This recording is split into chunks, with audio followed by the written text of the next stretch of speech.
For Studio 5 of this master's course, the cohort has been working on a short animated piece using the newly released Unreal Engine 5 by Epic Games. As a result of implementing motion capture as a means of animation as opposed to hand animating each character, the animation team have had to study Unreal 5's upgraded retargeting system.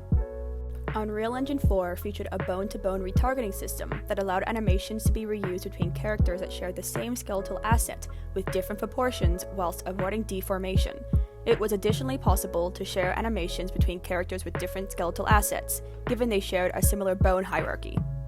Unreal Engine 5 simplified the workflow of retargeting with the implementation of joint bone chains, providing more flexibility in retargeting characters with vastly different bone structures. IK rig retargeting provides a way to create and share animation data between multiple different skeletal meshes without needing to create new animations outside of Unreal Engine.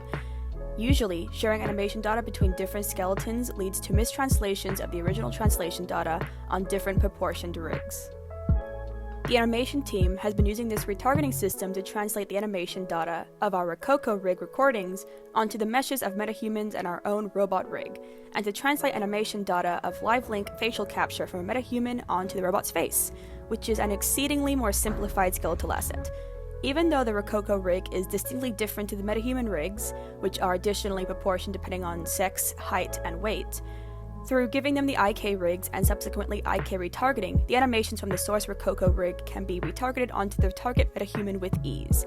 Any minimal errors, such as foot sliding, can be reduced via IK goals and solvers, which helps stabilize inaccurate translations. This kind of technology was never necessary nor discussed in Studio 1 of the course, in which the animation team was hand animating each of the 3 characters on Autodesk Maya. Studio 1's process was generally traditional: plan, reference, block, spline, and polish. This studio, we have planned recorded motion capture data using Rococo, brought this data back into the project, created IK rigs for the Rococo, metahuman, and robot rigs, and used IK retargeting to swiftly translate the animation data. We could easily retarget animations that could be applied to a whole different crowd of differently proportioned metahumans to skip hand animating each one. For the most part, the retargeting system has been beyond beneficial for several reasons. First and foremost, it is an immense time saver. The project being restricted to only 8 weeks to deliver the final product, having to manually animate each character in the short to a good standard would have been extremely difficult. With the use of retargeting, we have been able to efficiently translate mocap data onto several various types of rigs, both on the body and face. One animation can be used across several different rigs. Any issues such as foot sliding can be solved using IK goals. A small weakness to the workflow is that the retargeted animation on the new skeletal mesh naturally does not detect the character mesh clipping. When translating data from the Rococo mesh onto, for example, our main character who is an overweight chef, the arm clicking is especially noticeable. The solution, however, is easy. Some adjusting of the animation curves moves the arms away from the body. Another small weakness would be wanting to make adjustments to the already retargeted animation. With the project's animation workflow, there was no blocking stage in which poses can be finessed or changed. Wanting to majorly adjust the timing or posing of the animation would be extremely difficult. It is easier to simply re-record the motion capture data and retarget once more. Throughout Studio 2 so far, Unreal 5's IK retargeting system has proven to be an invaluable tool implemented in the animation workflow in regards of quality, time, and cost.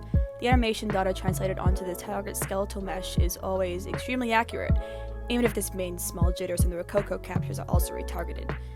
However, as aforementioned, previous animation workflow techniques such as blocking and adjusting timing and posing are not as viable. On the flip side, this has been a massive time saver without losing quality. IK retargeting is a free feature on the engine, which itself is a free program, so there have been no extra costs needed. Unreal Engine 5's upgrade on the retargeting system revolutionizes the ability to reuse animation data by expanding beyond its ability to be shared across similar skeletal assets.